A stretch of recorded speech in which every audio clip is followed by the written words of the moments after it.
These are people who are experts in their field. Be an expert in your field, prove it, and let's be cool. You guys cool with that? All right. So before we start getting into the nitty-gritty with this, I want these guys, if y'all can introduce yourselves just real quickly. Your name, how long you've been in the business, your market that you're in, and why you got into real estate. So you want to start it off? So my name is Veso Kosif. I'm 27. I actually started in the business when I was 16 as a result of helping my parents purchase their first house when I was in middle school. So I specialize mainly in the downtown, east downtown area. It's been a fun market. I'm David Atkins. I'm with Heritage Texas Properties. I've been in the business for 4 years. My focus is inside the loop, specifically the Medical Center, West University, Braze Heights, that area. I'm Ozzy Ramirez. I'm out of Pearland, Texas. I've been in the business for about 10 years, and we specialize basically in the southeast area, but we're looking to take over the world.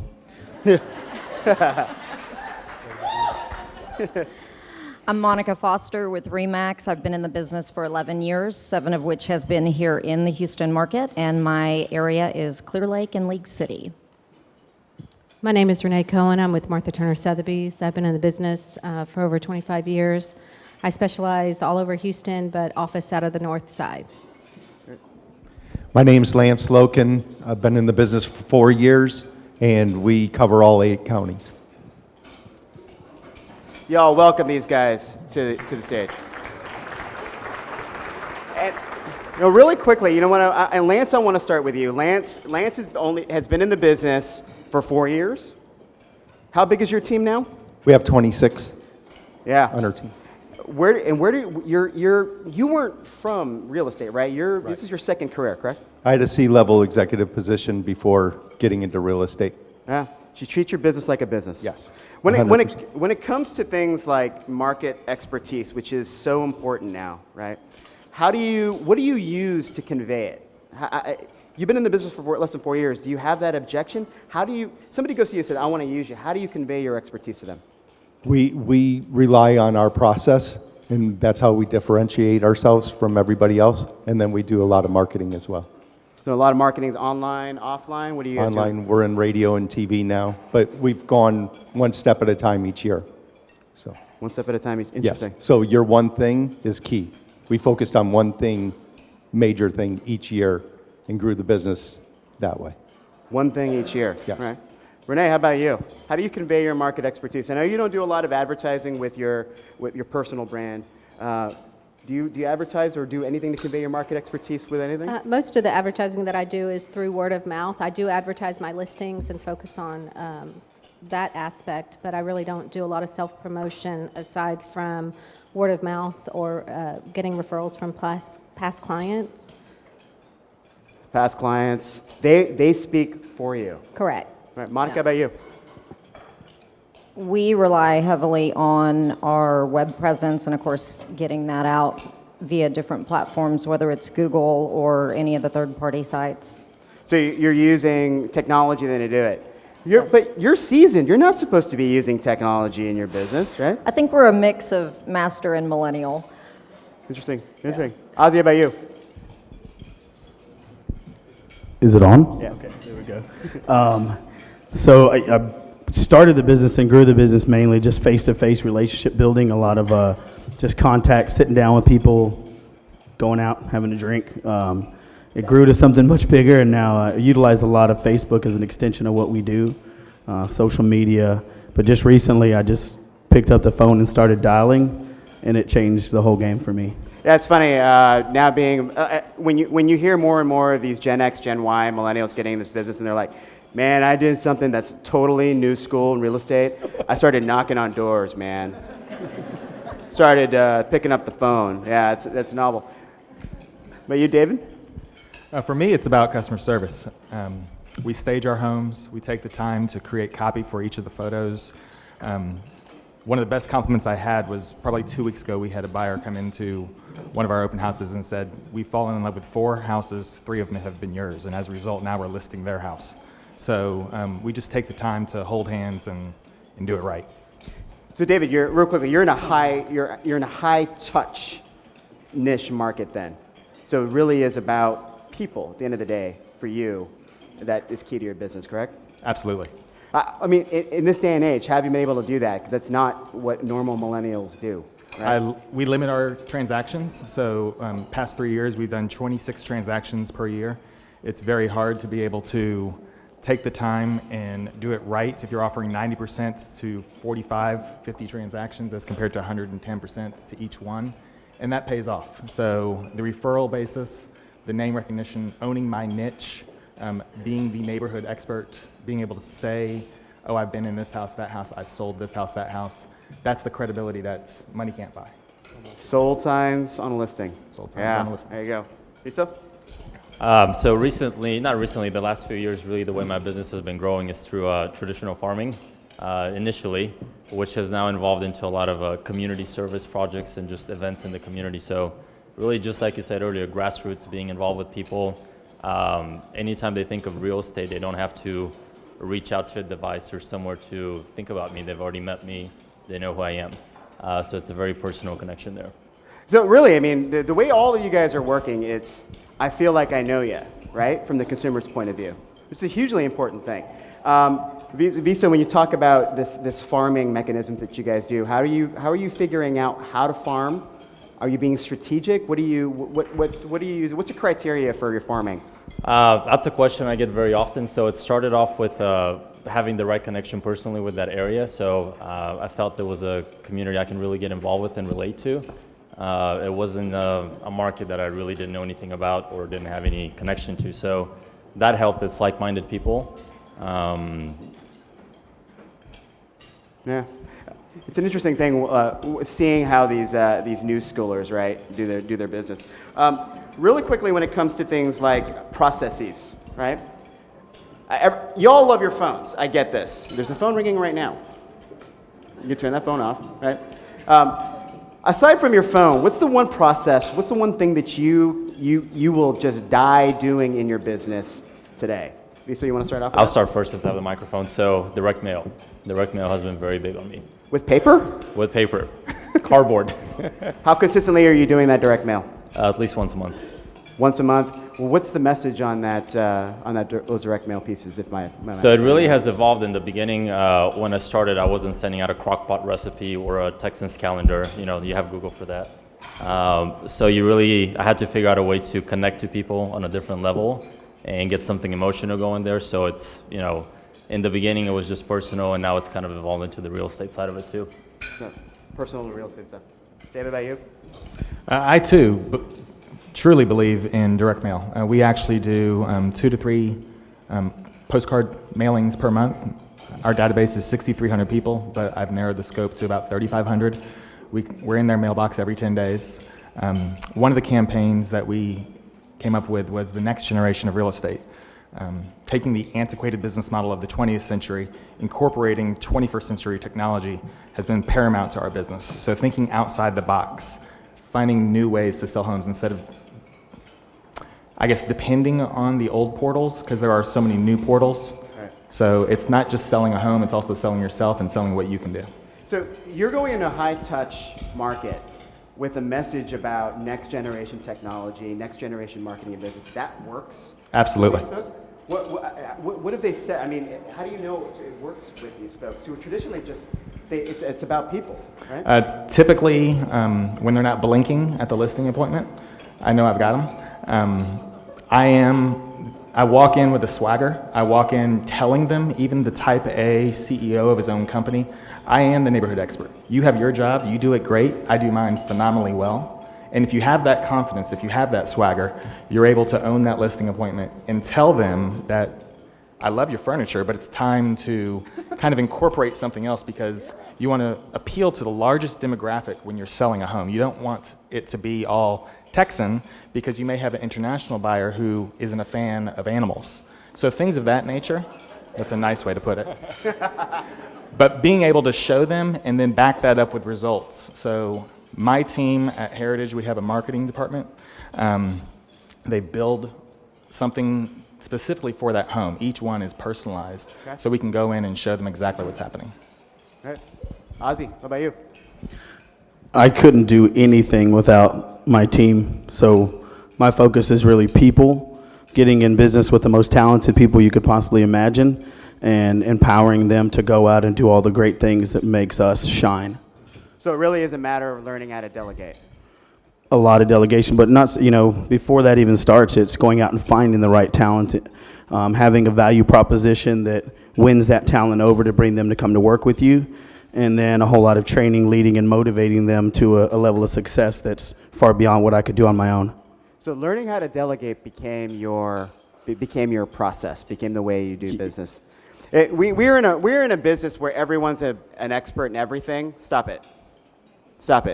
There are people that in your team or the vendors that are here, the vendors that help you, they are experts in their field. You don't see CEOs of companies doing 800 different things, right, David? Right? Delegate. Learn to know when you have no idea what that guy is talking about, and find somebody else who does. Right? Monica, how about you? Process that you cannot live without. One thing that you can't live without in your business. I think it would have to be my website again, and my team that does all of that back-end marketing for me to get me out there. So your website, tell us how that works. Is your website just informative, or what does it look like to the average consumer? It's informative. It has a lot of tools for buyers and sellers. Again, a lot of information. I have a lot of people who, even other realtors, will tell me that they want to model their site after mine because of how thorough the information is on it. Yeah, interesting. Renee, how about you? One process you can't live without?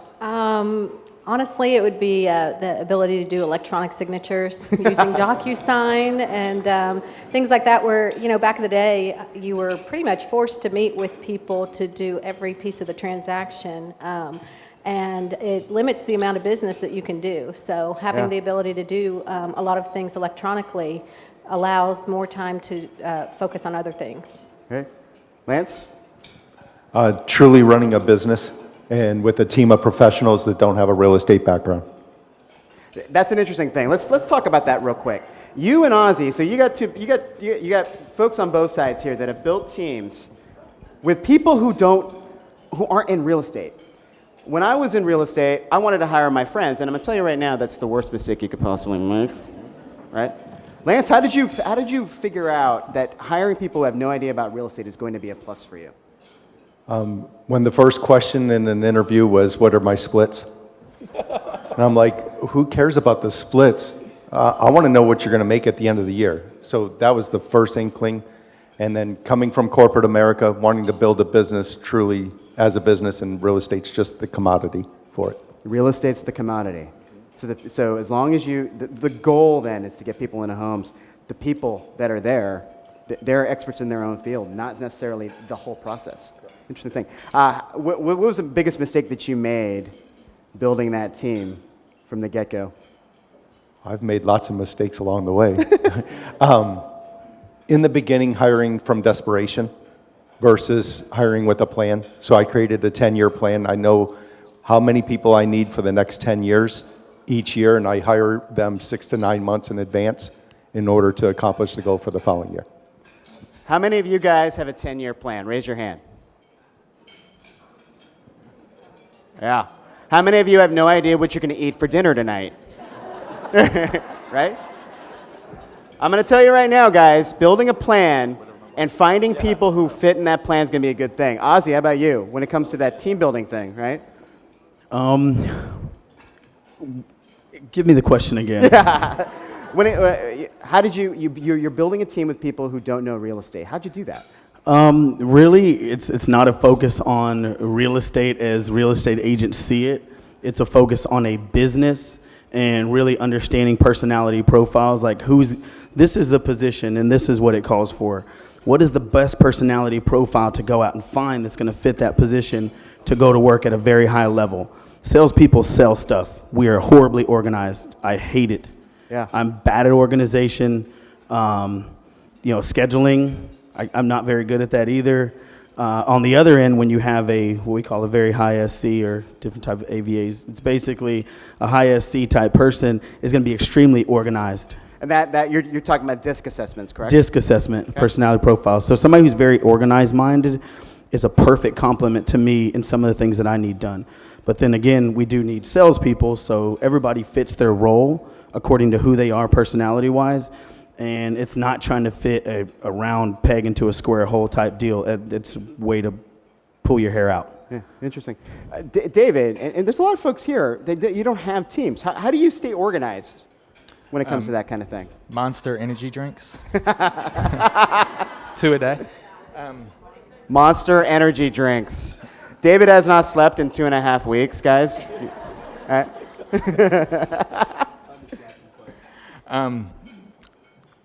I don't sleep, actually. I'm very, very organized. I know exactly what's happening with every transaction at any given time. Jason is my lead assistant. He is phenomenal at keeping my calendar and keeping me smiling, keeping my eye on the prize. But I do limit myself with transactions, so it's a lot easier. I have amazing respect for everyone else on this board because they do 75 to 300, 1,500, I think, transactions a year, and I do 2 or 3 a month. So for me, it's quality over quantity. Yeah. It's a customer service-driven business. I find that commonality. I mean, if there's anything I can tell you guys is find that connection. And if you find that connection with the person, you can make mistakes, and they're going to like you about it because you're honest and you're as good as your word. So if you're in a situation where you don't know, you can always rely on the experts. You can call TreePack, you can call HAR, you can call and get support. Instead of just giving an answer off the cuff, you can say, let me find that out for you. Right. This is a group, and I do a lot of these panels in a given year. I'm going to tell you, these guys here, they've not made mistakes. They just found ways that their idea didn't work, right? We're a very risk-averse business, right? Don't be afraid to get outside of your comfort zone. Right, Renee, right? You have a part-time assistant, you got a full-time assistant. You don't have a gazillion people working for you, but your production is an amazing thing. How do you keep it all straight? A lot of it I keep straight in my head. I have a really good memory. I do old school planner where I don't write in pen, I write everything in pencil.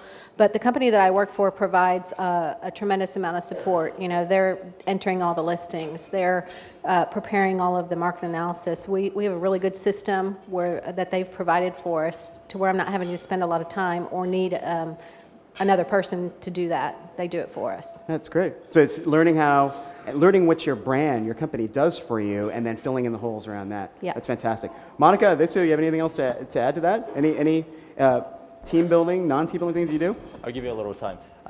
Just like Renee said, a lot of it is about processes. So you have to, if something happens, if somebody calls you and say, Veso, I live on 123 Main Street, I need a CMA, my first thought is not, oh God, what do? What CMA am I going to use? In 10 minutes, I know how much their house is because I know my area, I'm involved there. I know how the CMA is going to go down. So when things come up, you have to have planned and prepared on how you're going to handle them. You know, and that helps with the organization part if you don't have the big team behind you. I think on the team building, I think too many realtors are in a rush to build a team. I think they're in love with the idea of having a team, whereas I built a team out of necessity. I could no longer take on any more business, even though, yes, my transactions have grown for me just as the team leader. You have to find the right people to join your team. I mean, we brought on a buyer's agent, and it worked out for 3 weeks, and that's it. And, of course, she left, and I've got 3 now. But I just think people need to have the business and be able to support having a team. It's not just something to have, just to have. Interesting. Planning ahead or figuring out you need it before you need it and then going and running with it there. It's an amazing thing. Planning ahead. Plan ahead with everything that you do, with your marketing, with your team, with your business. Huge thing. Hugely important. Let's switch it up and talk about people for a second, your clients. Right? Fickle people right now, right? So you were all in the business beforehand. You guys are all veterans no matter what, okay? You had misconceptions, preconceived notions about how to deal with buyers and sellers. How have they changed over the course of your business evolution? Does anything sticks out in your mind? Are they more engaged? Are they more educated? What are they? How are they different? What have you done to compensate for that in your business? I actually think they're more miseducated. Yep. There's companies such as Zillow and Trulia that are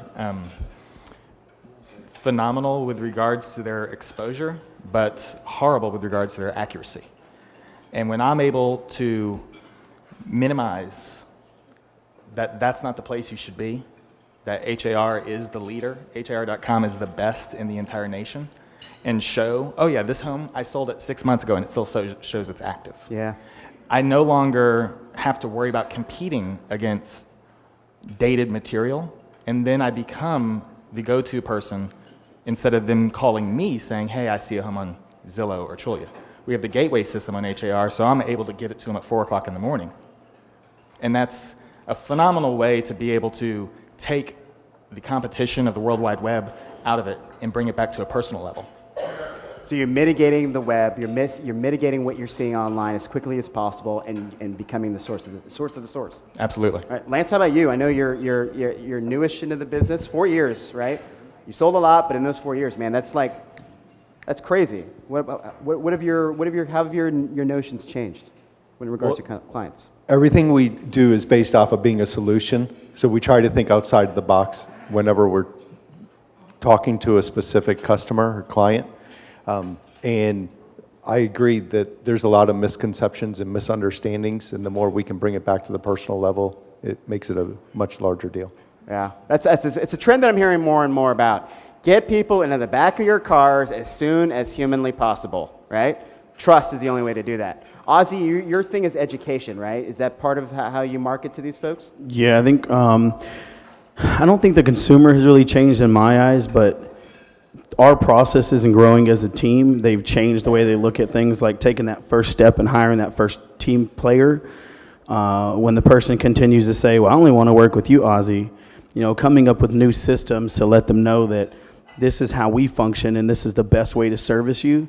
So in order to do that and really grow your team and do it effectively, you have to be extremely educational up front, because if they don't know what's going on, it's already a maze dealing with a real estate agent who's solo.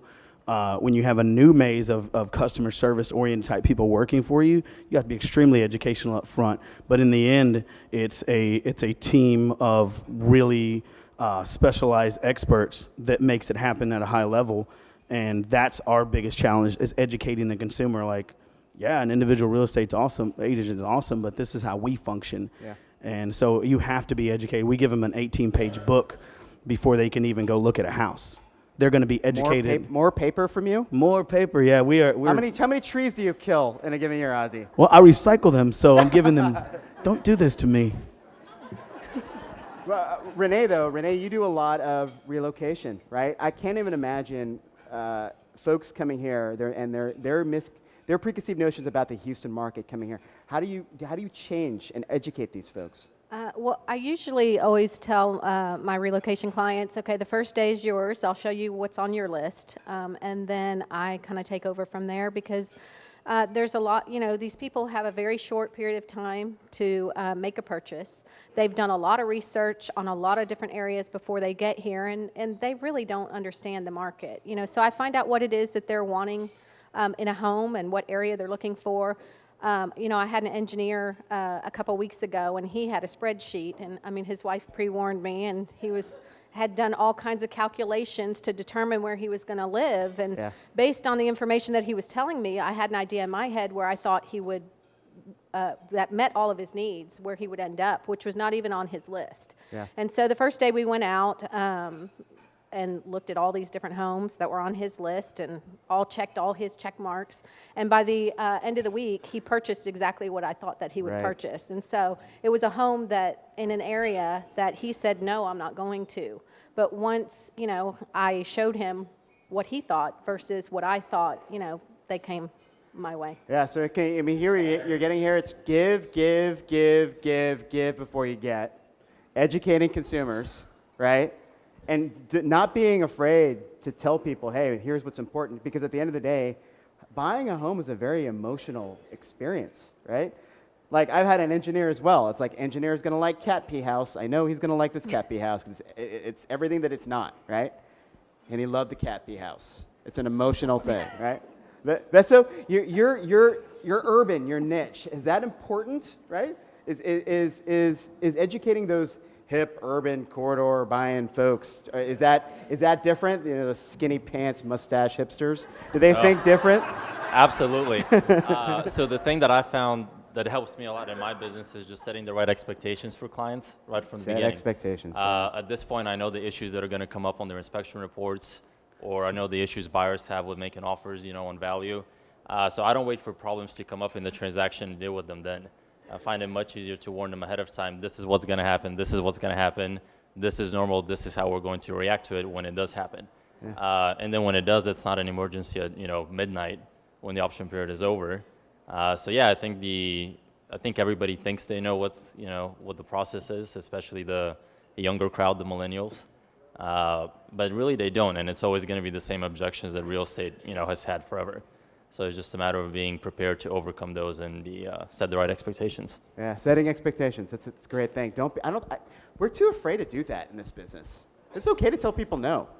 And if they leave and they don't want to use you, they're going to leave and lose, and you're going to lose them anyways, guys. Because you don't want to deal with folks who don't like you, right? Monica, you're kind of a nerd. She is. She told me she's a nerd, right?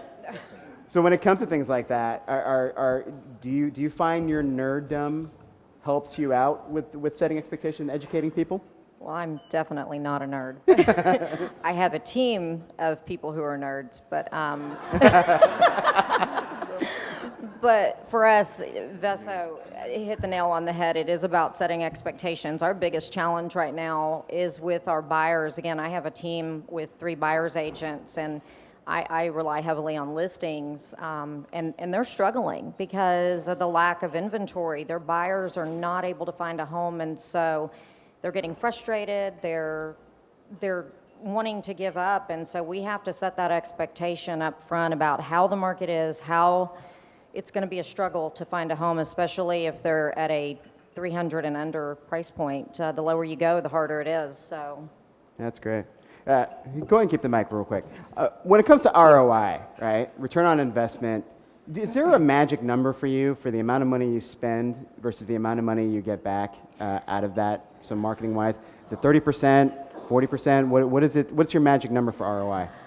I actually have a marketing director who tracks my ROI, so when he says pull the plug on something, that's when he does it. I couldn't tell you what that number is on any particular thing. I know that he tracks everything over a 12-month basis via spreadsheet, and if something is underperforming, we'll pull those funds and put them somewhere else.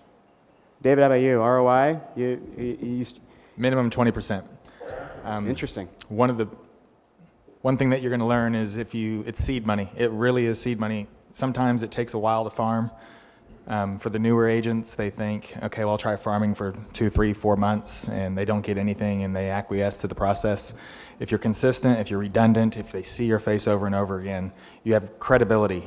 They keep seeing you. People aren't looking to sell their house 4 months from now. They're thinking about it. And then one day, they're going to wake up and say, okay, it's time to sell the house. And the most recent person that's been in front of them is probably going to get one of those phone calls for the listing presentation. So the more chances you have, whether it's digital, whether it's billboard like Monica does, knocking on doors, picking up the phone, you're more likely and more apt to be one of those fortunate few. And then it's education.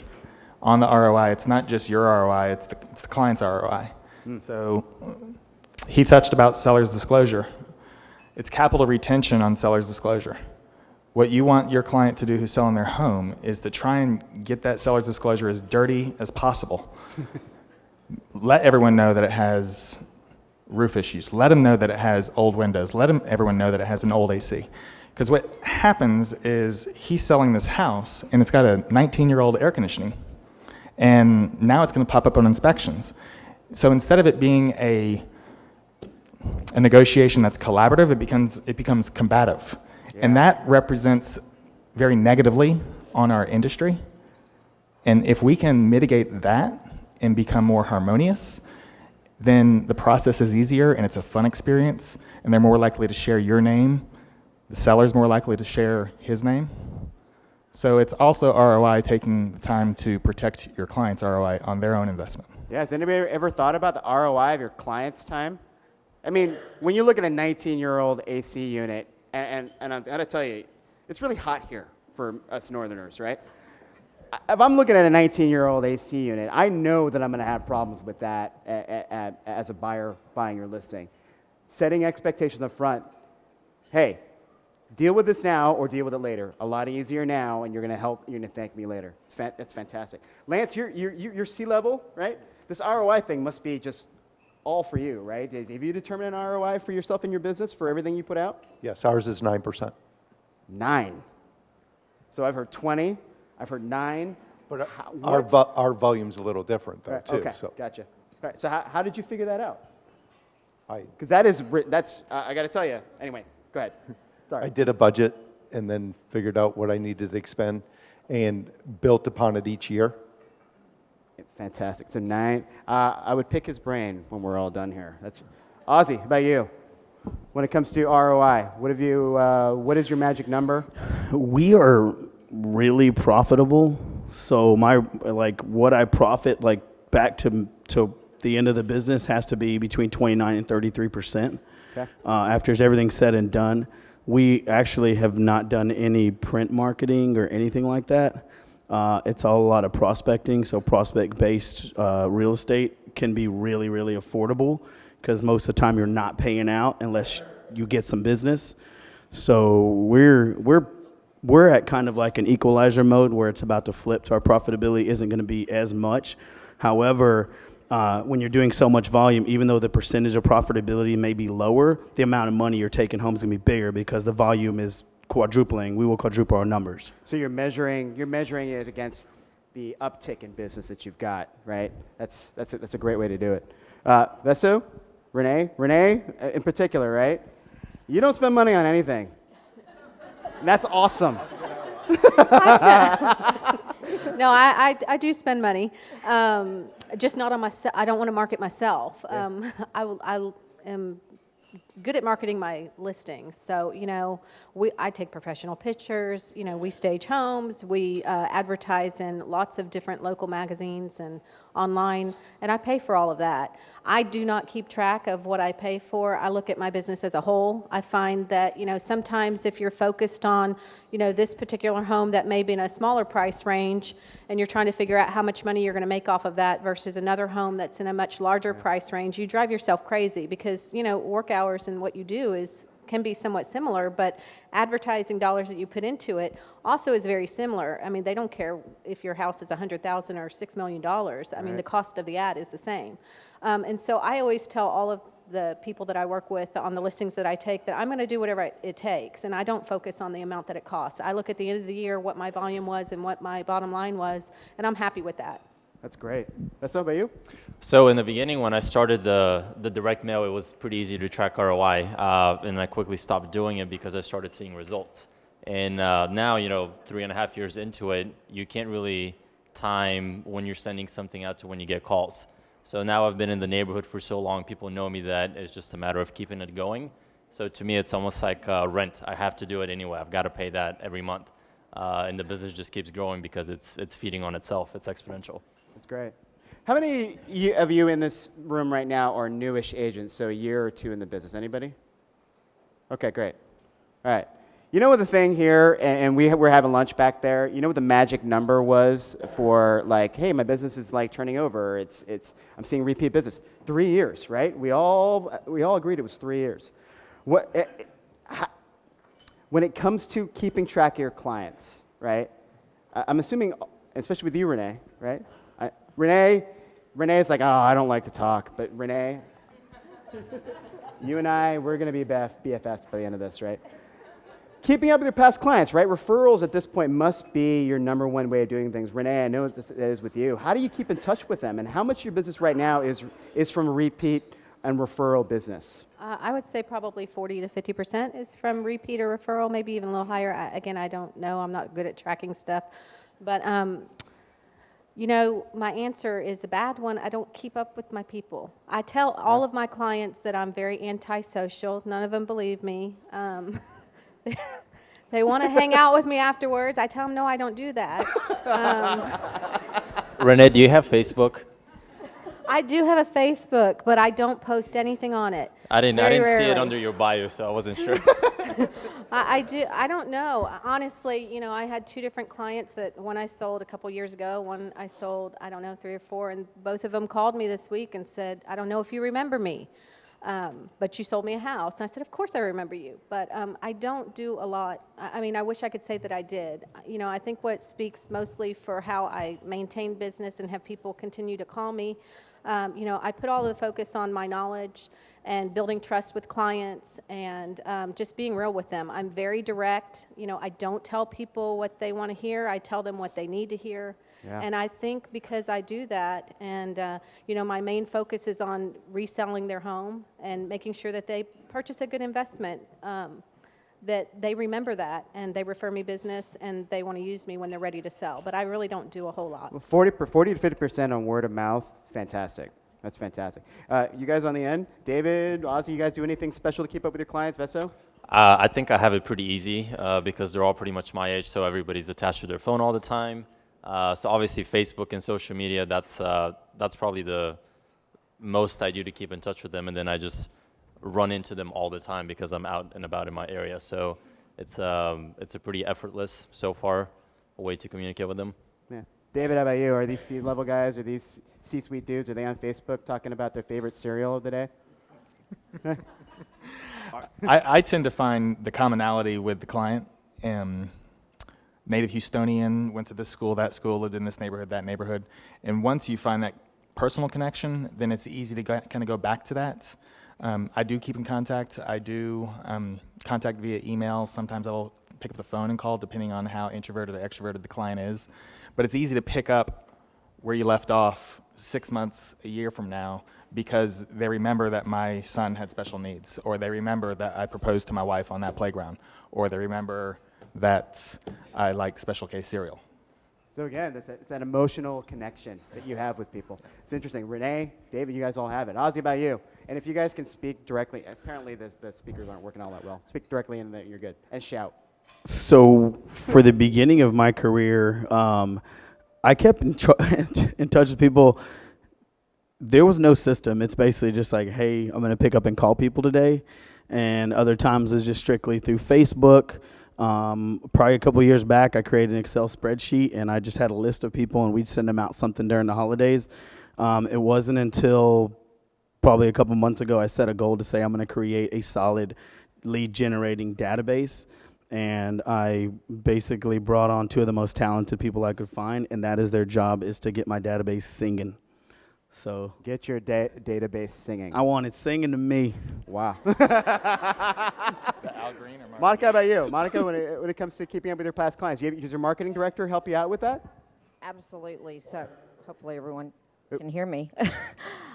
So for us, again, you know, I rebuilt my business because I moved here 7 years ago, and in the early days, obviously, I didn't have that many transactions. It was very easy to keep up with people, but as my business grew, that was really one of my weaknesses, was keeping contact with those past clients. So now we hit them different ways. We put them on a drip, we send them cards, we send them branded magazines. But now I've really gotten into the habit where my admin will email me, you know, at the 1 week, 1 month, and 1 year level of who I had closings for that week, so that I can touch base with them and see how things are going. So it's really something that we have had to start working on, because again, it was something that fell by the wayside because the business grew so quickly. Lance, how about you?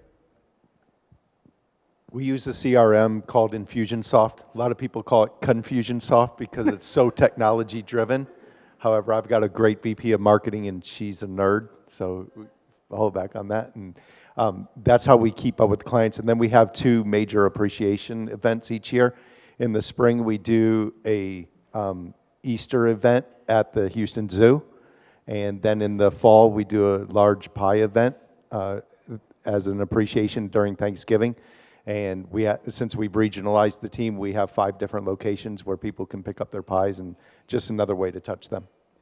Yeah. Stop spending money going to the other side of the country to hear people who've never sold real estate tell you how to sell real estate. If you can spend money on your clients and get a return on that, I got to tell you, that's going to be a better return. Pies, guys. Pies, right? Knowing your clientele, like how David does, and them knowing you, which is an amazing thing, right? Emotional connections, trust, all these things that we're talking about right here, right? If you use an Excel spreadsheet, do something, right? When it comes to CRMs in general, so you use Infusionsoft. Renee, what do you use? I know this wasn't on the list, but yeah. Sorry. I don't use anything. Okay. Our company has things available, but I unfortunately. So your company's got some proprietary They stuff. do have some things, but I don't use them. Monica, what do you guys use? We use Top Producer, but I don't lead by example. My team has to use it. I'm kind of go kicking and screaming, and so my admin will enter everything in for me and go from there. I really don't like to use it. It's extremely unuser friendly. Yeah, but somebody's using it, right? My team. One of your nerds, right? Ozzy, by you, what are you guys using? For incoming leads, we use Follow Up Boss. And for outgoing, for database management type stuff, we use eEdge. But the best database is the one that you use. Nice. Just whatever it is, just use it. Yeah. David, by you, what do you use to keep up? We have a spreadsheet of our client database that we update every 2 weeks. So when we send off mailers, we have phone numbers, emails, the whole 9 yards. We do keep track on people that have contacted us. We do an end-of-the-year philanthropy mailing, and we're able to track what organization they're interested in and start to gear some of the marketing material the next year towards that. Nice. Vesso? We have a company-branded database that we use in the office, so that's pretty helpful. It eliminates having to, input transactions in multiple places. And then for 7 years, I've been paying for Top Producer, and I use 10% of it. So for some reason, I have an issue letting go, but it is what it is. So 10% is better than 0. Like, yay! Right? You guys are running some fast-paced businesses, right? Lance, Ozzy, one of the hottest trends right now when it comes to team building, when it comes to business building, is inside and outside salespeople. Right? Hearing a lot about this stuff across the country.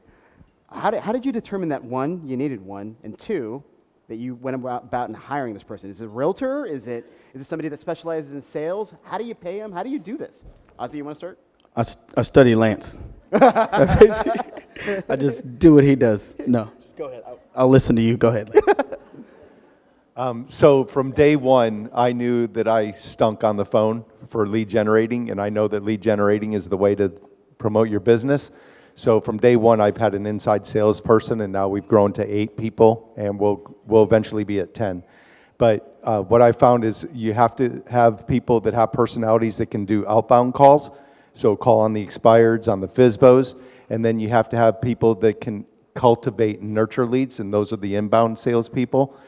So they're totally different personalities, and the outbound is much more driven, and they do a great job of follow-up, unlike real estate agents or salespeople. Right. On the inbound salespeople, you want people that are more nurturing, more high I type of personality, but you also want them to have follow-up mechanisms as well. So there really is. It's a again this personality test, right? Oh, absolutely. Oh my. We start out giving a disc profile as soon as we get on the phone with an interview or candidate, and then we follow up, like Ozzy said earlier, with more in depth. It's called RSTLM. It's recruit select, and it's much more in depth than going for the personalities. Let me see a show of hands. How many of you guys have actually taken a DISC assessment or some sort of personality test? Yeah. Did you learn something that you may not have liked before, and like, oh yeah, maybe I need to go hire someone to do this. I mean, I need to find a vendor that does it for me. It's okay to not be perfect, folks. No one is, right? Ozzy, how about you? I know you're building this. You're doing this, right? What's going on with that? So we have an ISA, which is an inbound sales associate, which is basically somebody who takes all the leads coming in. Their job is to pre-qualify those leads, develop the relationship, kind of get them moving along before they ever get to go be with the buyer's agent. So before a buyer's agent will ever even sit down and do a consultation, they have to go through our ISA for the most part. Our OSA is outbound sales agent. So I was the OSA. I was the dialer. So my business coach set a goal for me to pick up 90 listings in 90 days. And I picked up the phone and I picked up 92 listings in 90 days. And the business just exploded like ridiculously. So I figured if I could leverage and find somebody else to be as good as I was on the phone and I could train them my mentality of dialing, it would grow my business exponentially. And I believe I found that person, and I believe that things are just going to keep on exploding. Oh. Yay, we're married. She's right there. We're all Aw. married. That's my Dave, table. You something to add to that, Lance? Yeah. So we're going to add two things. As we've evolved the business, we have found that the real estate agents that are out in production, we have to form a huge foundation for them because they're not coming from a real estate background. So we do the inside sales profile for the first 100 days, and they have to go through intensive training. And what that accomplishes is you learn to overcome objections, you're creating habits, you're learning to time block, and the best part is you're learning scripts. You're memorizing those scripts. So they get that for the first 100 days. The second part is that when we were growing and we were getting the buyer agents and listing agents, you know, real estate agents are great salespeople, but they're not great business people for the most part. So I went to them one day and I said, if I can guarantee you $100,000 a year, you don't have to lead generate, you don't have to follow up, no database management, the ISAs will take care of all that. Do you care about what your splits are? And before I ever got that sentence out, they absolutely said 100% yes. Wow. And by now having the ISAs do all the database management and doing the follow-up and everything, it's revolutionized our business. Wow. And Monica, like you don't have an ISA. You've got a marketing director, right? Correct. And marketing people, they're going to leave you, right? How was No, I married my marketing director, Nice. so he's not going anywhere. I don't think he's going anywhere. I don't know. How did you learn to delegate, though? Did you just realize that one day it's like, I hate doing this? One of the things that I found with these guys, they all know what they hate, right? You all kind of tiptoe around the things that you hate. These guys know it, and they delegate. How did you do it?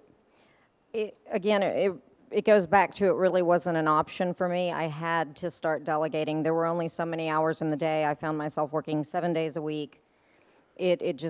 My husband had to take an active role in it, and he has a full-time job. He's not in the real estate industry. This isn't what he does for a living. He doesn't have a marketing background. It's just something that he learned from being with me for the last 11 years. Nice. And David, you just don't want to have anything to do with this stuff, do you? This whole team building thing. I don't have a desire for team building, no. I think it's great. I do admire them, but for me, it's relationships. It's one at a time. It's hand-holding. It's creating I trademark a lot. Luxury has a new address. Dreams come true in West U. Whatever I can do to create value. It's not price per square foot. Everything is not the same. It's not, V6 Toyota is not a V6 Mercedes. So what I try to do is spend the time to create value on that person's home, learn as much as I can, be the neighborhood expert. I'm more of a curator when I'm in the house than I am the realtor. And when you are that person that can speak about that, that's not something that marketing can teach you. That's not something that you can read. You have to feel it, touch it, breathe it. And Yeah. My price point is 7 figures. Nice. It's a little different. Besso, Renee? I'm not like David, 7 figures yet, but definitely don't have the desire for a big, huge team. Managing people is not something, I did that a few years ago, not something I really want to get into again. So to me, it's more about doing less transactions at a higher volume, price-wise, and doing that with less people and less resources. Now, how are you going to go about, so that's a goal for you. So all these guys have goals. How do you go about getting that goal from now to fruition? How are you going to do that? Strategically expanding into other geographical areas where I can have that same kind of relationship with the, with the consumers there. That will make sense. So I'm not going to I'm not going to go into River Oaks. I don't have, a lot of things in common with people that live in River Oaks yet. But there's other areas of town where I can do that. That's a higher price point, and I can make that happen. Being strategic about that. David, about you? Goals? What do you want to do? What is one thing that you can think of another goal? Yeah, phone a friend. For me, it is owning my niche, owning my neighborhood, being the person. The goal is to expand market knowledge, to gain education, to gain experience, to refine my skills, to take constructive criticism. I'd love to be able to service some of my clients that have moved west. Maybe I can talk to mommy and see if she'll let me work a little further west to California.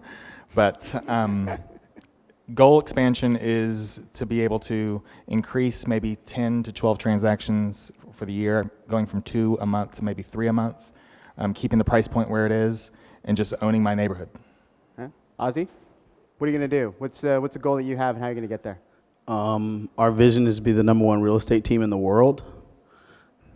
He does too, right? Yeah, it's basically so we have a vision statement is to be #1 team in the world, to have locations in every major city and small town in between, to be synonymous with caring, giving, and community leadership, to be great for the earth and all of its inhabitants, and to love and be loved worldwide.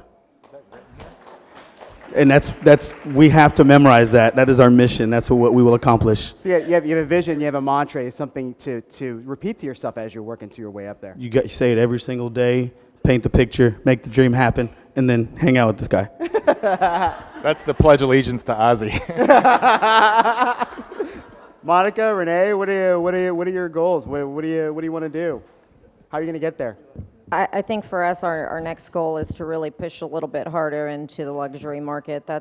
We've struggled with that. Our price point is lower for our area. We're about 230,000. So for our average, and so we're really working towards pushing into that luxury market by targeting with mailers and also with some other forms of advertising. So mailers, advertising, getting the luxury market. That's great. Are you studying? How are you finding out more information about these folks? Are you just kind of driving through the neighborhoods and stalking them? What are you doing? Well, I have clients that are currently in the luxury market, but I also finally took the Certified Luxury Home Marketing Specialist designation to learn more and utilize those tools that designation provides to us. Yeah. Renee, how about you? Goals? What are you gonna do to get there? I'm pretty happy with where I'm at. I think for me, honestly, I need to figure out how to delegate more. I'm a slight control freak, and so I like to play a leading role in everything, and that can be stressful at times. So using the people that work for me in a larger capacity. And she's right there. I know. And then really working smart instead of harder. So learning how to delegate balance, better. Yes. Finding balance. Yep. Lance, about you? By 2017, we're going to be the #1 real estate firm, next to Ozzy. And then our motto is now we're just getting started. Once we get to 2017, because we have a 10-year plan in place, by 2020 we're going to do $1 billion, and in 2025 we'll do $2 billion, and that's never been done before. So we know exactly what we're going to do and how we're going to achieve it. All righty. And I follow him and listen to him and set my goal just a little bit higher. That's what I do. Hey, and you know what? There is no harm in trying to having that friendly competition. That's the only way you can do it. I'd like to add, though, that our company has already achieved over $2 billion in sales. Oh, snap. And at this point, if you guys have any questions, raise your hand. I know there's got to be some at this point. If you have any, don't be afraid to raise your hand. I think we're going to have to shout it. I'll come out there with a mic if I need to. So if you got it, just raise your hand. Otherwise, I'm going to keep talking. You guys cool with that? All right. You want us to share one? What's that? You want us to share a mic and then have one go up there? Oh, it's a question? Go ahead.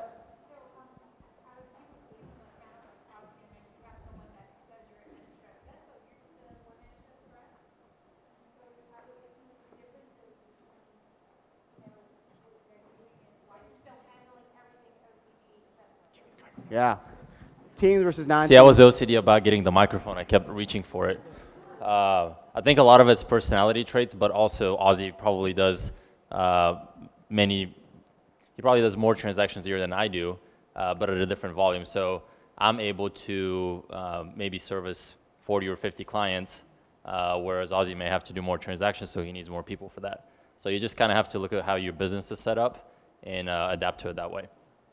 So I can probably go a little bit longer by myself before I really have to get help involved. But Ozzy's already got that down because he's doing many more deals, right? So for me, it's sometimes it's about volume, but most of the time it's because I will not forfeit time with my family or time with my God before work. So physically for me, it's how do I not work nights? How do I not work weekends? And how do I build a team of people that can do the same thing so that we're not, kind of enslaved to the way that real estate has built us to be. Yeah. So I make sure to tell my people, absolutely, you will go to every kid's luncheon. Absolutely, you will try to make every single T-ball game. That is your priority. The rest will come as it needs to come. That actually brings up a really good question. Yeah, go ahead. Balance is great. Any of you guys ever had to say no to a client? I don't want you. You're marginalized my time. How would you fight? Yeah, everyone's wanted to. Right? I mean, and what happens when you fire a client is that you get 5 of them the next day, right? What was the hardest conversation you had with a client that you had to let go? Well, the thought process is you have A, B, C's, and D's. Your D's you delete. So that's a D client. You delete them, you get rid of them because D's know more D's. I don't want to re-record more D people. I want A people, and I don't believe the squeaky wheel gets the oil. I believe our A people get all the oil, and they'll love us. So it's really kind of tearing off your clients, tearing off how they think and how they work, and devoting a lot more time to those folks who are going to be money making. That's a great way to think about it on the front end. Any of you guys want to add to that? You've had to have some doozies of a I've story. walked away from deals. For me, it's logistics. I don't put a lot of miles. I don't know anything west of Hillcroft and anything east of 45. Our office, we have 16 offices, so I'm able to work with all of our agents with clients that are geographically challenging for me. But the ones that are in that I feel may be a bit of a hindrance because I do build my business model on limited transactions, I'm able to say, well, I can do your listing July 7th to the 14th if you want to wait that long. And that's a nice way to say thank you very much, have a nice day. What do you do? Do you refer them out at that point, or how does that? Typically, I won't say that if they are a nuisance. If they're going to be a D client, then I don't want to put someone that I like in my company through the heartache that's going to happen inevitably. Interesting. So you can tell in a 2-hour conversation on the listing appointment whether or not you want to build a relationship with that person, and sometimes you don't want your peers to go through that either. Yeah, Lance, Renee, Monica? I have asked people to find another realtor before. It's not an easy conversation, but sometimes it's necessary. I mean, if you're not making them happy, it's typically because they're being very unrealistic. Sometimes it's best. I mean, I am very upfront and direct with people. I tell them, I can't meet your needs. What you're asking for is not reasonable. Yeah. And I always feel better when I do it. I mean, it doesn't have to happen very often. I think a bigger problem is having very micromanaging clients and very high maintenance clients that want to walk through the process with you on everything, and to remind people that I'm the expert. You hired me because of my abilities, and to remind them, relax, take a deep breath. It'll happen. There is a process. I have a harder time with that. But you're working your way to that, right? Yeah, Sounds like it. sometimes. Monica, Lance, I know you guys have had some tough conversations. No? Not really. I just tell them thank you and have a great day. Thank you and have a good day. Question? Hi, I'm Keller Williams. My question is, you said about 3 years, that's when you noticed a shift in business. So what can you say happened in the past 3 years along with your mindset that you kind of... So to repeat that question, 3 years has been kind of the happy spot, right? In a maturation and evolution of business. What happened, right? What was your mindset behind it? What's been a mindset shift Great question. Mindset shift over the 3 years as a business matures and evolves. Anybody want to answer that? I don't think for me it was so much of a mindset. I always knew where I'm going, how I'm going to get there. To me, it was okay. The first 2 years of my business, this is what I'm going to focus on. The next 2 years, at one point I had to buy leads, and that works out great. But I'm not doing that anymore because it doesn't fit the point of my career where I'm at now. So you just have to. It's not so much the mentality. Your mentality should always be the same because you should know what your goals are. It's just how are you going to segment the process of what you're going to do. Want to take that? Anybody? The mindset. My mindset has not changed. I will say, I've been in the business a very long time, but my husband works for an oil and gas company, and we actually moved overseas to Malaysia for several years. So I was out of the business, and pretty much because I'm not good at keeping up with my clients. When I came back, it was almost like starting over again. But what I have always tried to do is, for me, again, it's about being honest. Really, every person that I deal with, regardless of the price point, I try to educate them so that they're making the best decision, and I just try to be very direct, very honest with them. And I think that if you continue to do the right thing, over a period of time, you will start to see those referrals come in, and you'll start to see your business pick up because you've established who you are as a person, and people trust you. So my mindset has always been the same since I started in the business when I was 17 years old. And after having to come back to a very different business, I didn't even know DocuSign existed. When I came back, there were a lot of things that were new that I was not familiar with, having been out of the business, for several years while we were overseas. So I think if you just focus on the way that you want to do your business and you're committed to that and you do a good job, over time you will continue to pick up business and build yourself. Oh, dear. You go first, because you've got the better bow tie. What, if anything, are you doing, not just as a realtor, but as an entrepreneur, to further yourself, study, engage, whatever, to improve yourself as a business owner? Yeah, what are you doing to improve yourself as a business owner or as an entrepreneur? You want to take that? One. First and foremost, I get coached on a weekly basis by high-level executives, not necessarily in the real estate business. In fact, I prefer them not to be in the real estate business because I'm running a business. That's first and foremost. Secondly, as a team, we are reading books on piece by piece. We just read the book Shift because we know that the market's going to be shifting very soon here. So I wanted our team to be prepared for that. And what are we going to do next? And we just finished Shift, and now we're on the book Positioning. And it's a marketing type of a book, and so that's what we're going through now. So we're always trying to continually add. You've got a coach. I have 3 of them. Wow. So And it's more of a mastermind event, not really a coaching part. It's masterminding with each other. I get the privilege of being with the CEO the founder of Keller Williams, and talking with him on a monthly basis. It's just revolutionary because he treats everything that he does as a business as well. Ozzy? So I have a business coach too, and so does my lead buyer specialist. But everybody on my team we basically do a growth calendar at the beginning of the month, and they have to be in so many pieces of education. They have to be continuing to become more experts at what they're doing.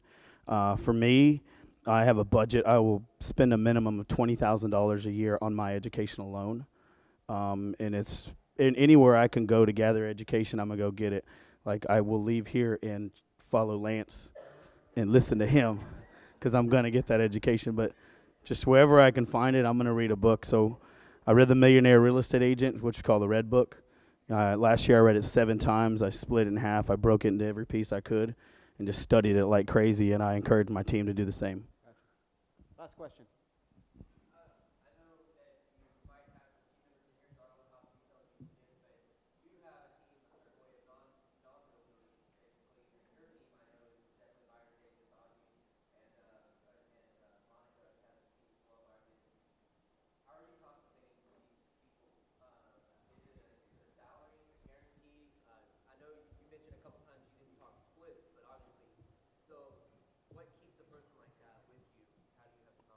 How are you compensating your team members? Okay. For buyer agents, because we have inside sales agents, the buyer agents and listing agents basically pay for those inside sales agents. So for buyer agents, we have a 35% split on a Loken Group lead, 50% on their own lead. On the listing agents, it's 10% on a TLG lead and then 25% on their own. The inside sales agents, the outbound, have a base of $26,000, which is $1,000 every 2 weeks, plus 10%. The inbound people, they have a base salary of $39,000 plus a 10%. And the reason for the differential is because outbound is going to have a lot quicker turnover, whereas the inside, they're going to be cultivating those leads. It'll take longer to cultivate. Ozzy, you want to take the... We're very similar. We do splits on the buyer side, so it's basically the buyer side is split into various people. So the ISA is somebody we consider part of the buyer side. So they're going to take a 5% plus they have different criteria they have to meet in order to build that lead. Then we have our lead buyer specialist, which will kick in typically about 25%, and then another basically 20% for a showing assistant. And that's how we split on that side. On the listing side, it's basically a cultivation of 5% for the listing specialist to go out and get it. And we also have triggers to get them money as the process goes as well. And all the admin staff is paid salaries.